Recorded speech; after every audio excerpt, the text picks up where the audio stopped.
Hello everyone and welcome back.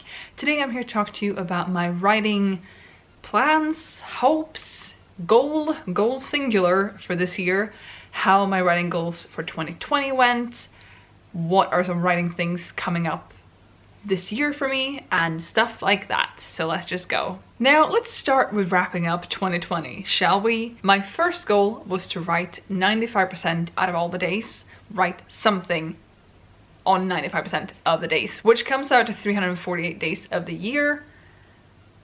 No, not even close. Nope, did not do that. I wrote potentially less last year than I did in 2019, which is not that weird given that in 2019 I had the entire year off because I was on a sabbatical and we had travel plans, and then it just ended up being surgeries instead.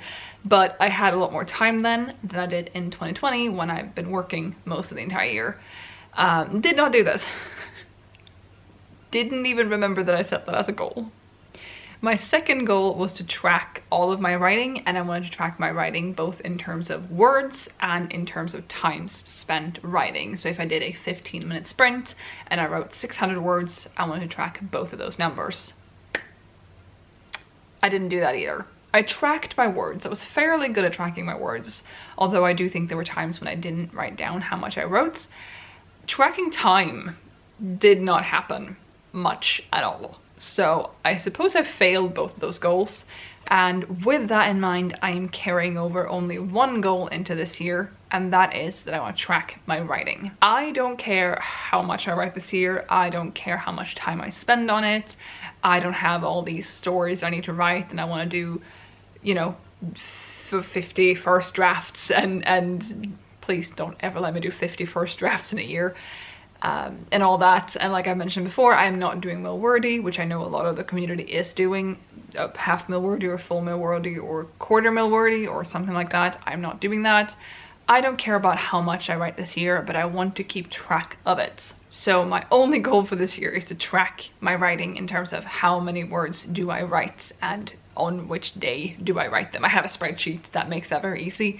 So all of my creative writing, my stories, if I do poems, if I start scripting videos, all of that counts, but not work, obviously, and not emails and those kinds of things. So that is my single goal for this year, is to track my writing words, my words written for the year. With that being said though, there are a few things going on this year that I thought I'd mention. Things I'm excited about, things that I know are happening. I'm sure I will find or create or discover more things in the future, but things I know of right now. Now, first of all, I signed up for Susan Dennard's Story a Month challenge, which is that every month we get sent an email of a text prompt, an image prompt, and an audio prompt, and we may combine them or just use one of them or some variation thereof, and write a story in a month. Now, this can be a short story, it can be a novel, it could be a flash fiction, it could be whatever, but I signed up for it hoping that it would give me some inspiration. Do I desperately want to write 12 stories this year? No. Do I think I will write one every single month? Probably not, but I'm hoping that it will give me a little bit of inspiration and motivation, and, you know, preferably plenty of ideas, plenty of excitement, plenty of all that good stuff. But I've signed up for it with the intention of just, you know, absorbing all these prompts and see if anything comes of it. If I do end up writing anything from these prompts, I will let you know, but I'm just hoping to be inspired. And so far for January, the audio prompt was the most appealing to me, and I could combine that with my siren story, which I'll talk more about in a minute. Two other things this year is that, one, I'm gonna read more. That is a goal of mine, and there should be a video up next week talking more about my reading plans, and I am excited to read more. I am not off to a great start at the point of filming this. Today's January 6th, not off to a great start, but I'm hoping that reading more will also make me more excited about writing more, or writing in general. Haven't been feeling super excited about the writing recently, but hoping that reading more will sort of fill up my creative well again and get me inspired and motivated. So quite similarly as to how I'm looking at the Susan Dennard's Story a Month challenge thing. And last on this list, Marcus and I are planning something for February. I will have a video out on the 23rd of January announcing that. I am very excited. I can tell you that it's related to writing and that it involves Marcus and myself. And that's all I'm gonna tell you. So stay tuned for January 23rd. But I mentioned my siren story, and I'm gonna run with that and sort of segue into the next part of the video, which will be stories I'm sort of working on, except I'm not working on them.